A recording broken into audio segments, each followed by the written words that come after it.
Hello everyone, this is Satpal and you are watching option seller. और कल मैंने आपसे जो सवाल पूछा था उसके काफ़ी जवाब मुझे मिले हैं, तो मैं एक एक्सप्लेनेशन वीडियो बनाऊंगा। जो आपके पॉइंट्स हैं, जो आपके जवाब आए हैं, उन पर मैं एक एक्सप्लेनेशन वीडियो बनाऊंगा जिसमें मैं इन चीज़ों को एड्रेस करूंगा। अब आज का सवाल आपके लिए ये है कि ऑप्शन प्रीमियम के कंपोनेंट्स क्या होते हैं, ऑप्शन प्रीमियम कौन सी दो चीज़ों से मिलकर बनता है। ऑप्शंस को हम ट्रेड करते हैं तो ऑप्शन का जो प्रीमियम होता है वो बनता कैसे है, कौन सी वो दो चीज हैं जिनको मिला के और ऑप्शन का प्रीमियम बनता है। तो ये है आज का सवाल। इसका जवाब आपको कमेंट बॉक्स में लिखना है और मंथ के एंड में जिनके जवाब सबसे ज्यादा सही होंगे उनको एक फ्री वर्कशॉप दी जाएगी। तो देखिए, रिसेंटली मैंने एक फ्री वेबिनार कंडक्ट किया था कैलेंडर स्प्रेड्स के ऊपर, और उससे रिलेटेड मुझे काफी मैसेजेस आए कि वो उस वेबिनार को अटेंड नहीं कर पाए या ज्वाइन नहीं कर पाए। तो इसीलिए मैंने सोचा कि एक छोटा सा वीडियो बना के और इसमें कैलेंडर स्प्रेड्स के बारे में जो चीज वहां पे डिस्कस की थी वो हम यहाँ पे समझे। हालांकि कल मैं एक वर्कशॉप कंडक्ट कर रहा हूं जो कि कैलेंडर स्प्रेड और डायगोनल स्प्रेड्स के ऊपर ही होने वाली है, जिसमें मैं आपको बताऊंगा कि कैलेंडर और डायगोनल स्प्रेड्स का आपका सेटअप किस तरह का होना चाहिए, वीकलीज में आप इनको किस तरह से ट्रेड कर सकते हो, मंथलीज में किस तरह से ट्रेड कर सकते हो, किस कॉम्बिनेशन में आपको ट्रेड करना चाहिए, वीकली वीकली, वीकली मंथली या मंथली मंथली, क्या कॉम्बिनेशन होना चाहिए यहाँ पे आपका, और किस तरह के एडजस्टमेंट आप यहाँ पे कर सकते हो। अगर मार्केट आपकी प्रॉफिटेबल रेंज को तोड़ के बाहर जाता है तो आप इसको किस तरह से मैनेज कर सकते हो। तो इस वर्कशॉप में A to Z सब कुछ कवर किया जाएगा। It is a complete master class on calendar and diagonal spreads. ये वर्कशॉप कल कंडक्ट होगी। अगर आपको इससे रिलेटेड कोई भी डिटेल चाहिए तो नीचे मैंने व्हाट्सएप नंबर दे दिया है, इस पे व्हाट्सएप करके आप सभी डिटेल्स ले सकते हो। तो चलिए अब आज के इस वीडियो को शुरू करते हैं। देखिए, विक्स का लेवल अभी जो मार्केट में है वो काफी नीचे की तरफ है, काफी नीचे विक्स ट्रेड हो रहा है। ऑलमोस्ट 11-12 का लेवल है जहां पे विक्स अभी ट्रेड हो रही है, और इस लेवल को काफी कम माना जाता है।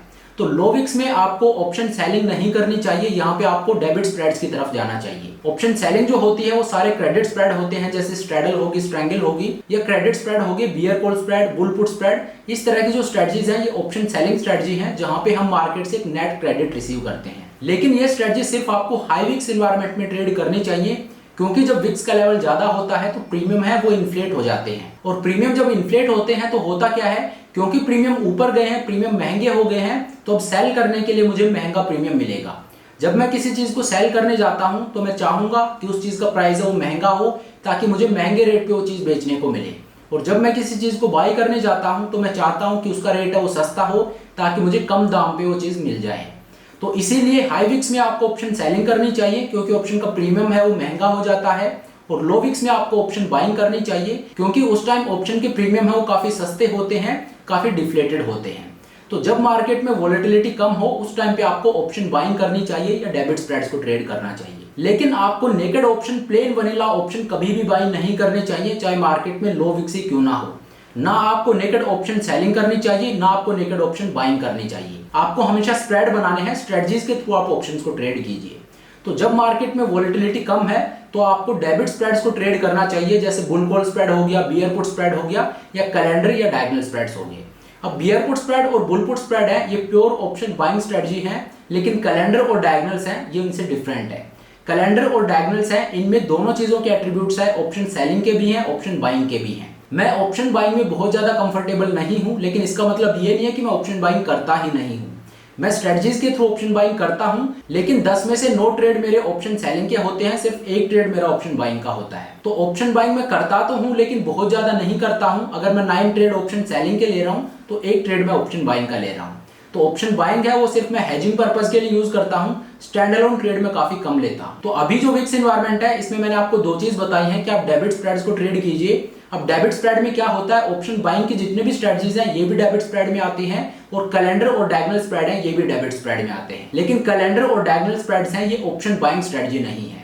अब आपको कैलेंडर और डायगोनल स्प्रेड क्यों ट्रेड करनी चाहिए? लो विक्स एनवायरनमेंट में अगर आप ट्रेड कर रहे हो तो कैलेंडर और डायगोनल ये ऐसी स्ट्रेटजीज हैं जो आपकी गो टू स्ट्रेटजी होनी चाहिए, क्योंकि लो विक्स में इनसे परफेक्टली वर्क और कोई भी स्ट्रेटजी नहीं करती है। और ऐसा क्यों है ये चीज अब मैं आपको बताता हूं। तो देखिए, जब हम ऑप्शन सेलिंग करते हैं तो वहां पे क्या होता है, जब हम ऑप्शन सेलिंग करते हैं तो हम वेगा को शॉर्ट करते हैं। वेगा को शॉर्ट करने का मतलब क्या हो गया, मैंने ऑप्शन सेल कर दिया, इसके बाद अगर मार्केट में वोलेटिलिटी का लेवल ऊपर जाता है तो मुझे वोलेटिलिटी की वजह से लॉस होगा, और अगर वोलेटिलिटी का लेवल नीचे गिरता है तो फिर मुझे वेगा की वजह से प्रॉफिट होगा, गिरती हुई वोलेटिलिटी की वजह से प्रॉफिट होगा। तो इस वजह से जब आप ऑप्शन सेलिंग करते हो तो आप वेगा को शॉर्ट करते हो। आपका ट्रेड लेने के बाद आप चाहते हो कि अब वोलेटिलिटी यहां से नीचे गिरे। जब तक आप ट्रेड नहीं लेते तब तक एक ऑप्शन सेलर चाहता है कि वोलेटिलिटी है वो ऊपर जाए, लेकिन एक बार उसने ट्रेड ले लिया, अब वो चाहता है कि वोलेटिलिटी नीचे गिरे, क्योंकि ऑप्शन सेलिंग स्ट्रेटजीज में वेगा को हम शॉर्ट करते हैं। अगर वोलेटिलिटी गिरी तो गिरती हुई वोलेटिलिटी से हमें प्रॉफिट होगा। तो वेगा को मैं ऑप्शन सेलिंग में शॉर्ट करता हूं। अब बात करते हैं दूसरे ग्रीक की, थीटा। अब थीटा होता है, ये एक ऑप्शन सेलर का फ्रेंड माना जाता है। हर एक पासिंग डे के साथ और टाइम वैल्यू टूटती है, जो कि एक ऑप्शन सेलर का प्रॉफिट होता है। तो ऑप्शन सेलिंग जब मैं करता हूं तो थीटा है, ये मेरे फेवर में वर्क करता है, और वेगा है, इसको मैंने शॉर्ट किया है। अब बात करते हैं ऑप्शन बाइंग की। जब मैं ऑप्शन बाइंग करता हूं तो यहाँ पे मैं वेगा को लॉन्ग करता हूं। वेगा को लॉन्ग करने का मतलब क्या हो गया कि अगर अब मार्केट में वोलेटिलिटी ऊपर जाती है तो मुझे बढ़ती हुई वोलेटिलिटी की वजह से प्रॉफिट होगा। तो यहाँ पे वेगा है, इसको मैंने लॉन्ग किया है। जैसे ऑप्शन सेलिंग में वेगा को हम शॉर्ट करते हैं, ऐसे ऑप्शन बाइंग में वेगा को हम लॉन्ग करते हैं। अब बात करते हैं थीटा की। थीटा होता है, ये एक ऑप्शन बायर का एनिमी होता है। हर एक पासिंग डे के साथ ऑप्शन प्रीमियम में थीटा डिके होता है, टाइम वैल्यू टूटती है, जो कि एक ऑप्शन बायर का लॉस होता है। तो इस वजह से थीटा है, ये ऑप्शन बायर के अगेंस्ट काम करता है और वेगा को वो लॉन्ग करता है। और ऑप्शन सेलिंग में जैसा कि मैंने आपको बताया, थीटा है, ये उसके फेवर में काम करता है और वेगा को वो शॉर्ट करता है। तो अब ये तो बात होगी ऑप्शन सेलिंग और ऑप्शन बाइंग की। अब बात करते हैं कैलेंडर स्प्रेड और डायगोनल स्प्रेड की। अब कैलेंडर और डायगोनल स्प्रेड्स ऐसी स्ट्रेटजी हैं जहां पे इन दोनों चीजों के एट्रीब्यूट्स आपको मिलते हैं। मतलब यहाँ पे वेगा है, उसको भी आप लॉन्ग कर रहे हो और थीटा डिके भी आपको मिल रहा है। वेगा लॉन्ग ऑप्शन बाइंग में होता है और थीटा डिके आपको कहां मिलता है, ऑप्शन सेलिंग में। लेकिन ये दो स्ट्रेटजी ऐसी हैं जहां पे आपको थीटा डिके भी मिलेगा और वेगा को भी आप लॉन्ग कर रहे हो कि थीटा डिके तो मिल ही रहा है, और अगर मार्केट में वोलेटिलिटी और ऊपर जाती है तो भी आपको प्रॉफिट होगा। और अब आप समझ रहे होंगे कि क्यों इन स्ट्रेटजीज को लो विक्स एनवायरनमेंट में ट्रेड करना चाहिए। लो विक्स एनवायरनमेंट में ट्रेड करने का मतलब ये हो गया कि यहां से अगर वोलेटिलिटी ऊपर जाती है तो आपको वेगा से प्रॉफिट होगा। अब यहां से वोलेटिलिटी ऊपर जाए, इसके पीछे का क्या लॉजिक है तो उसको भी आप समझिए। देखिए, वोलेटिलिटी होती है, उसका नेचर होता है मीन रिवर्टिंग। वोलेटिलिटी का नेचर मीन रिवर्टिंग होता है। इसका मतलब क्या हो गया कि वोलेटिलिटी का एक मीन होता है, एक एवरेज होता है, उससे अगर ऊपर वोलेटिलिटी जाती है तो इसका मतलब ये है कि वो अपने मीन की तरफ वापस नीचे आएगी। और अगर उस मीन से डेविएट होके और नीचे जाती है तो इसका मतलब ये हुआ कि यहां से ये अब वापस ऊपर जाएगी। वोलेटिलिटी बहुत लंबे टाइम तक ना ऊपर जा सकती है ना नीचे जा सकती है। अगर डेविएट होके ऊपर गई है तो वो अपने मीन की तरफ नीचे आएगी, और डेविएट होके नीचे गई है तो वो अपने मीन की तरफ वापस ऊपर आएगी। तो जब विक्स का लेवल नीचे की तरफ होता है तो इट इज एक्सपेक्टेड कि ये वापस ऊपर आएगी, क्योंकि वोलेटिलिटी का नेचर है ये मीन रिवर्टिंग है। तो अभी मार्केट में विक्स का लेवल कम है, तो यहाँ पे हमें क्या ट्रेड करना चाहिए, कैलेंडर स्प्रेड। क्यों? क्योंकि अभी इस चीज की गुंजाइश ज्यादा है कि विक्स का लेवल है ये वापस ऊपर आएगा। तो वेगा को मैं कैलेंडर स्प्रेड में लॉन्ग कर रहा हूं, और दूसरा हर एक पासिंग डे के साथ मुझे थीटा डिके मिल रहा है। ये चीज अगर आप ऑप्शन बाइंग में जाओगे तो वहां पे थीटा डिके है वो आपके अगेंस्ट वर्क करेगा। देखिए, यहाँ पे आप ऑप्शन बाइंग भी कर सकते हो, लो विक्स में आप ऑप्शन बाइंग भी कर सकते हो। वहां पे अगर वोलेटिलिटी वापस ऊपर आएगी जो कि एक्सपेक्टेड है तो उसकी वजह से आपको प्रॉफिट होगा।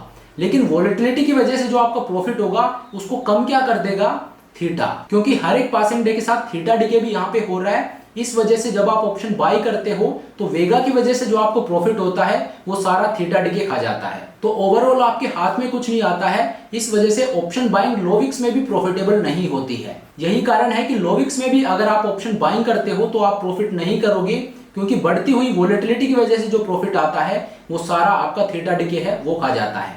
तो यहाँ पे इसीलिए कैलेंडर स्प्रेड और डायगोनल स्प्रेड है ये सबसे सूटेबल स्ट्रेटजी है, क्योंकि यहाँ पे वेगा है, बढ़ती हुई वोलेटिलिटी है, उसकी वजह से तो आपको प्रॉफिट होगा ही, लेकिन साथ ही थीटा डिके है वो भी आपके फेवर में काम कर रहा है। थीटा डिके की वजह से भी आपको प्रॉफिट हो रहा है। तो इस वजह से लो विक्स जो कि अभी मार्केट में प्रिवेल कर रही है, लो विक्स में आपको कैलेंडर और डायगोनल स्प्रेड ट्रेड करने चाहिए। इससे बेटर स्ट्रेटजी आपको लो विक्स में कोई नहीं मिलेगी। और उसके पीछे का रीजन क्या है ये मैंने आपको बताया कि यहाँ पे आपको थीटा डिके भी मिल रहा है और वेगा को भी आप लॉन्ग कर रहे हो। तो इस वजह से ये सबसे एप्ट स्ट्रेटजी है इस तरह के विक्स एनवायरनमेंट में ट्रेड करने के लिए। और यही रीजन है कि कल की जो वर्कशॉप है वो मैंने कैलेंडर और डायगोनल स्प्रेड्स पे रखी है, क्योंकि इस टाइम पे सबसे रिलेवेंट स्ट्रेटजी अगर मार्केट में कोई है तो कैलेंडर और डायगोनल स्प्रेड है, क्योंकि मार्केट में वोलेटिलिटी का लेवल है वो कम है। तो इस वर्कशॉप में मैं आपको सब कुछ बताऊंगा कि कैलेंडर और डायगोनल स्प्रेड का आपका सेटअप किस तरह का होना चाहिए, कैसे आपको इनको ट्रेड करना चाहिए वीकलीज में भी, मंथलीज में भी, और क्या आपका कॉम्बिनेशन होना चाहिए। क्योंकि यहाँ पे हम डिफरेंट एक्सपायरीज में ट्रेड करते हैं। जो नियर एक्सपायरी होती है उसमें हम सेलिंग करते हैं, फार एक्सपायरी होती है उसमें हम बाइंग करते हैं। तो ये आपका कॉम्बिनेशन क्या होना चाहिए, कौन सी एक्सपायरी आपको बाय करनी है, कौन सी आपको सेल करनी है, ये सब आपको बताया जाएगा। साथ ही यहाँ पे आप एडजस्टमेंट किस तरह के कर सकते हो, कैसे आप इसको मैनेज कर सकते हो अगर मार्केट आपके अगेंस्ट जाता है, तो ये चीज आपको बैक टेस्ट करके दिखाई जाएगी। तो in nutshell it is a complete master class on calendar and diagonal spreads. ये वर्कशॉप कल कंडक्ट होगी। अगर आपको इससे रिलेटेड कोई भी डिटेल चाहिए तो नीचे मैंने व्हाट्सएप नंबर दे दिया है, इस पे व्हाट्सएप करके आप सभी डिटेल्स ले सकते हो। तो इस तरह से आपको कैलेंडर स्प्रेड को ट्रेड करना चाहिए लो विक्स में। अब यहाँ पे एक चीज मैं आपको और बताना चाहता हूँ कि वैसे तो लो विक्स में आपको ये स्ट्रेटजीज ट्रेड करनी चाहिए, लेकिन क्या कोई रीजन है जिस वजह से हम इनको हाई विक्स में भी ट्रेड कर सकते हैं? तो इसका जवाब है कि हाँ, आप इनको हाई विक्स में भी ट्रेड कर सकते हो, लेकिन सिर्फ एक ही पर्पज पे। और वो पर्पज क्या है कि जब आपके पोर्टफोलियो का वेगा है वो बहुत ज्यादा शॉर्ट हो जाए, तो वहां पे आप वेगा हेजिंग के लिए और कैलेंडर और डायगोनल स्प्रेड को यूज कर सकते हो। मान लीजिए आपने स्ट्रैंगल या स्ट्रैडल सेल करके आप काम कर रहे हो, आप ऑप्शन सेलिंग कर रहे हो, और ऑप्शन सेलिंग का आपका जो पोर्टफोलियो है उसमें वेगा को आपने शॉर्ट किया है। ऑब्वियसली जब आप ऑप्शन सेलिंग करते हो तो आप वेगा को शॉर्ट करते हो। अब आपकी ट्रेड लेने के बाद और मार्केट में वोलेटिलिटी का लेवल है वो ऊपर जाना शुरू हो गया, तो यहाँ पे क्या होगा, क्योंकि आपका पोर्टफोलियो वेगा है वो नेगेटिव है, तो अब बढ़ती हुई वोलेटिलिटी की वजह से और आपको यहाँ पे लॉस होगा। तो आपको करना क्या पड़ेगा, यहाँ पे आपको वोलेटिलिटी हेजिंग करनी पड़ेगी। तो वो वोलेटिलिटी हेजिंग आप किस तरह से कर सकते हो, यहाँ पे आप कैलेंडर स्प्रेड्स को ट्रेड कर सकते हो। अब देखिए मार्केट में विक्स का लेवल है ये ऊपर जा रहा है, विक्स है ये ऑन द हायर साइड है, but still you are trading calendar spread. क्यों? क्योंकि आपको यहाँ पे वोलेटिलिटी हेजिंग करनी है। तो कैलेंडर स्प्रेड्स के थ्रू आप वोलेटिलिटी हेजिंग भी कर सकते हो। वैसे आपको लो विक्स में ट्रेड करना चाहिए, लेकिन हाई विक्स में भी आप इसको ट्रेड कर सकते हो, लेकिन वहां पे आपको ये एज ए इंडिविजुअल ट्रेड नहीं लेना है, वहां पे आपको वोलेटिलिटी हेजिंग के लिए इसको यूज करना है। तो ये भी एक एप्लीकेशन है इसकी कि कैलेंडर स्प्रेड को आप वोलेटिलिटी हेजिंग के लिए भी यूज कर सकते हो। तो चलिए अब आज के इस वीडियो को यहीं पे खत्म करते हैं, और आज का जो सवाल है वो मैंने आपको बता दिया है जिसका जवाब आपको देना है। और आज का सवाल ये है कि ऑप्शन का जो प्रीमियम है वो कौन से दो कंपोनेंट से मिलकर बनता है। तो इसका जवाब आप कमेंट बॉक्स में कमेंट करके दे सकते हैं। So thank you so much for watching the video. I hope ये वीडियो आपको पसंद आया होगा। अगर वीडियो अच्छा लगा तो मेक श्योर आप वीडियो को लाइक करें, चैनल को सब्सक्राइब करें। This is Satpal signing off.